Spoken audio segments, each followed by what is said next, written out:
ये कहानी है एक 18 साल के लड़के की जिसे एक 40 साल की नौकरानी से प्यार हो जाता है। अब वो उसे पाने के लिए किस हद तक चाहता है ये हम इस वीडियो में देखने वाले हैं। हेलो दोस्तों, आज हम द मैड मूवी को एक्सप्लेन करेंगे जो 2014 में रिलीज हुई थी। मूवी स्टार्ट होती है और हम एक लड़के को देखते हैं जिसका नाम जैक था। जैक अपना बर्थडे सेलिब्रेट करने के लिए अपने फादर के पास आता है जो इंग्लैंड में रहते हैं। घर पहुंचकर जैक अपने फादर से मिलता है, पर इन दोनों की बातों से हमें पता चलता है कि इन दोनों की आपस में बिल्कुल नहीं बनती। इसलिए जैक अपने फादर से ज्यादा बात नहीं करता और अपने घर में चला जाता है। अगले दिन जब वो स्मोक कर रहा था तब उसे अपने गार्डन में एक लड़की दिखती है, इसलिए वो उसके पास जाता है और झाड़ियों से उसे देखने लगता है। पर तभी वहाँ उसके फादर आते हैं और वो जैक से कहते हैं कि ये लड़की हमारे घर की मेड है और उसका नाम मारिया है। जैक को फोटो शूट करना काफी पसंद था, इसलिए वो अपना कैमरा लेके फोटो शूट करने जाता है।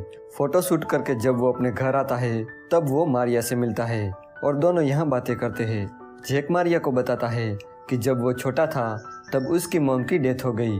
इसके बाद उसके फादर ने दूसरी शादी कर ली, पर जैक को उसकी दूसरी मॉम जरा भी पसंद नहीं है, इसलिए वो अपने फादर से नफरत करता है। अगले दिन जब जैक फोटो शूट कर रहा था तब उसके पास एक लड़की आती है और वो उससे बातें करने लगती है और यहाँ वो जैक को पटाने लगती है। लेकिन तभी वहाँ से मारिया गुजरती है। वो इन दोनों को देखते हुए वहाँ से चली जाती है। इसके बाद जब वो घर आता है तब चुपके से वो मारिया की फोटो लेने लगता है। जब वो किचन में आता है तब मारिया उसे उस लड़की के बारे में पूछती है। वो जैक से कहती है कि तुम्हें इतनी जल्दी यहाँ नहीं आना चाहिए था, बल्कि तुम्हें तो उस लड़की के साथ टाइम स्पेंड करना चाहिए था। यहाँ जैक मारिया की तरफ अट्रैक्ट होने लगा था। वो मारिया से कहता है कि वो उसके साथ बहुत अच्छा फील करता है। जैक मारिया को अपनी मॉम की फोटो दिखाता है और उसे कहता है कि वो उसकी मॉम की तरह दिखती है। जैक की ये बात सुनकर मारिया उसे कहती है कि जब वो 16 साल की थी तब वो प्रेग्नेंट हो गई थी और तब उसके बॉयफ्रेंड ने भी उसे छोड़ दिया था। लेकिन इन सब के बाद भी उसने अपने बच्चे को जन्म दिया, पर बदकिस्मती से वो बच्चा मारिया के साथ नहीं है। इसके बाद जैक और मारिया एक दूसरे के बहुत करीब आ जाते हैं और हर एक बात को एक दूसरे के साथ शेयर करने लगते हैं। इसके बाद हम जैक के फादर डेविड को देखते हैं जो जैक को टाइम देना चाहते थे और अपने बिगड़े हुए रिश्ते को ठीक करना चाहते थे, पर वो अपने काम में बहुत बिजी रहते हैं। इसलिए जैक उन पर बहुत गुस्सा करता है और बिना बात करे वहाँ से चला जाता है। अगले दिन डेविड किसी काम से बाहर चला जाता है। तब जैक और मारिया घर पे अकेले थे। मारिया जैक को समझाते हुए कहती है कि तुम्हें अपने फादर से इस तरह से बात नहीं करनी चाहिए। वो तुमसे बहुत प्यार करते हैं और तुम्हें उसके साथ अच्छे से पेश आना चाहिए। इसके बाद रात को सोते वक्त जैक अपने कैमरे में मारिया की फोटो देखने लगता है। फोटो देखकर वो हिलाने लगता है और फिर सो जाता है। अगले दिन हम देखते हैं कि मारिया का एक्स बॉयफ्रेंड उसे मिलने आता है। जब वो दोनों बात कर रहे थे तब जैक छुपके से उनकी बातें सुनता है। मारिया का एक्स उसे कहता है कि वो अभी भी उसे बहुत प्यार करता है और अगर वो चाहे तो वो दोनों फिर से साथ में रह सकते हैं, लेकिन मारिया उसके साथ रहने से मना कर देती है। अगले दिन जैक का बर्थडे था। जब वो किचन में आता है तब मारिया उसे बर्थडे विश करती है। तब जैक बहुत खुश हो जाता है।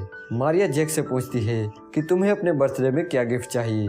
ये सुनकर जैक खुद को रोक नहीं पाता और वो मारिया से कहता है कि वो उसे टच करना चाहता है। ये सुन के मारिया को बहुत अजीब लगता है और वो ऐसा करने से जैक को मना कर देती है, लेकिन इसके बाद भी वो मारिया को टच करने लगता है। मारिया को ये सब अच्छा नहीं लगता और वो जैक को एक थप्पड़ मारती है, पर तभी घर की डोरबेल बजती है। मारिया जब दरवाजा खोलती है तो वहाँ एक लड़की होती है। ये वही लड़की थी जो उस दिन जैक को पटा रही थी।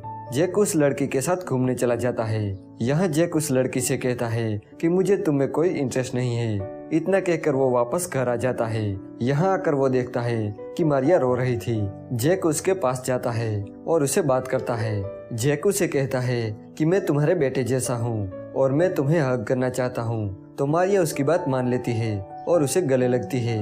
पर यहाँ जैक मारिया को छूने लगता है और उसे सेड्यूस करने लगता है। मारिया को भी ये सब अच्छा लगता है। वो उसे नहीं रोकती, पर थोड़ी देर बाद वो जैक से दूर हो जाती है और वो जैक से कहती है कि ये सब ठीक नहीं है।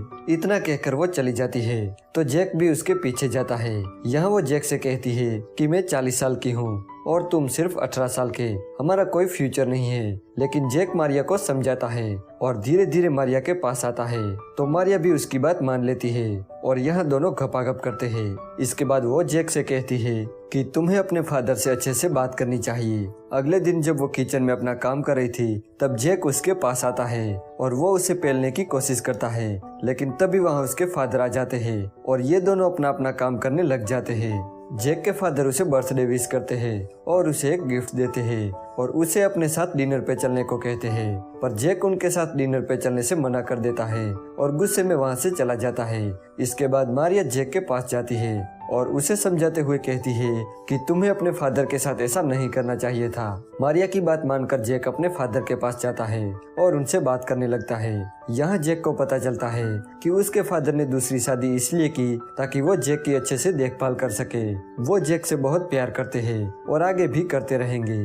अगले दिन हम इन दोनों को साथ में देखते हैं। मारिया जैक को अपने घर ले जाती है। यहाँ वो जैक को बताती है कि उसके बेटे की मौत बचपन में ही एक कार एक्सीडेंट से हो गई थी। अब ये कहकर वो रोने लगती है तो जैक उसे शांत करता है और बाद में उसके साथ गपागप करता है। इसके बाद वो अपने घर आता है। यहाँ वो अपने फादर से अच्छे से बात करता है, जिसे देखकर उसके फादर बहुत खुश हो जाते हैं और अब जैक को भी वापस जाने का टाइम आ गया था। वो अपना सामान पैक करता है और जाने से पहले वो मारिया से मिलता है। इसके बाद वो अपने फादर से गले लगता है। जैक ने अब अपने फादर को माफ कर दिया था और अब इन दोनों का रिश्ता ठीक हो गया था। ये सब मारिया की वजह से हुआ था। उसके बिना दोनों बाप बेटे को एक करना मुश्किल था। इसके बाद मारिया अपने घर जाती है और वो अपनी मॉम से मिलती है। वो अपनी मॉम को बताती है कि वो प्रेग्नेंट है। ये सुनकर उसकी मॉम बहुत खुश हो जाती है और मारिया को गले लगाती है। उसके पेट में जो बच्चा था वो जैक का था और मारिया इसे बहुत खुश भी थी। और इसी के साथ ये मूवी यहीं पर एंड हो जाती है।